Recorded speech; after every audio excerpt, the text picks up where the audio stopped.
आनंद देण्याचं काम महायुती सरकारने केलेलं आहे। आणि आपण जर हा प्रकल्प पाहिला तर वरून जर आपण पाहिला तर आपल्याला वाटतं आपण परदेशात आहोत की कुठे आहोत। त्यामुळे काही लोकांना जास्तीचा वेळ एन्जॉय करता येईल। जर सरकार बदललं नसतं तर हे तर तुम्हाला हे काहीच दिसलं नसतं आणि मुंबईतली मेट्रोही दिसली नसती, MTHLही दिसला नसता। प्रजासत्ताक दिनानिमित्त मुंबईकरांना दिलेलं एक हे गिफ्ट आहे पोस्टलचं, असं देखील मी या ठिकाणी सांगू इच्छितो। खरं म्हणजे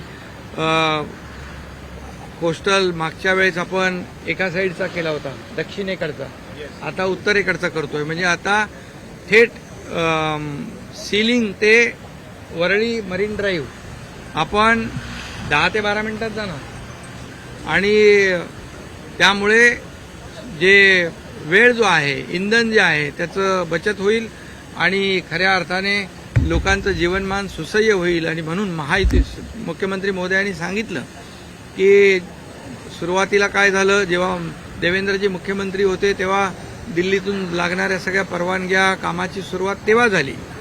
परंतु मी एवढंच सांगतो, हे सगळं केलेलं असताना युतीमध्ये असताना देखील तुम्हाला बोलवलं होतं का नारळ फोडायला?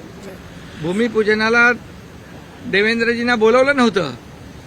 मग हे कुठलं मोठेपण आहे?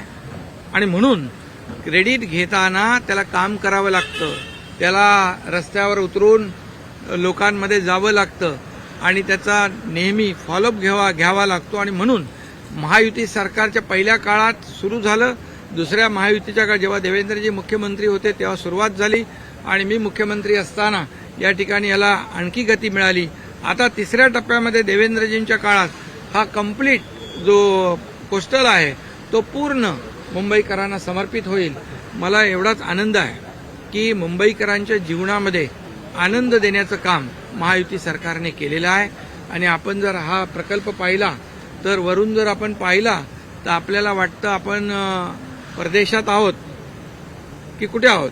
आणि मला माहिती आहे की यूट्यूबवर देखील आपला ब्रिज दाखवून एक कुठला ब्रिज आहे तर लोक म्हणतात परदेशातला आहे, पण अशा प्रकारचा ब्रिज या मुंबईत होतोय हे मुंबईसाठी अतिशय गौरवाची बाब आहे।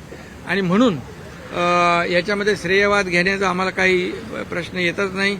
आता फक्त लवकर म्हणजे बांद्रा टू वरळी 10 मिनिटात 10 नाही अगोदरच पोहोचू।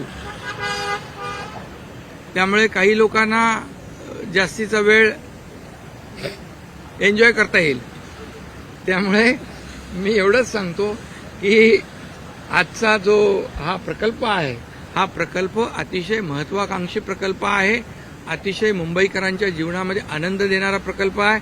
आणि मुंबई महापालिकेला तर धन्यवाद दिलेच पाहिजे, पण ज्या लोकांनी, मला वाटतं हिंदुस्थान कन्स्ट्रक्शन असेल, LNT असेल, या सर्व लोकांनी वेळेत हा प्रकल्प पूर्ण केला। कारण ते म्हणत होते की आम्ही अगोदर केला असता, जर सरकार बदललं नसतं तर हे तर तुम्हाला हे काहीच दिसलं नसतं आणि मुंबईतली मेट्रोही दिसली नसती, MTHLही दिसला नसता। आणि म्हणून या प्रकल्पात खोडा घालणारे, स्टे देणारे आणि स्पीड ब्रेकर टाकणाऱ्या लोकांनी श्रेयवादाच्या गप्पा मारू नये, एवढंच मी सांगतो।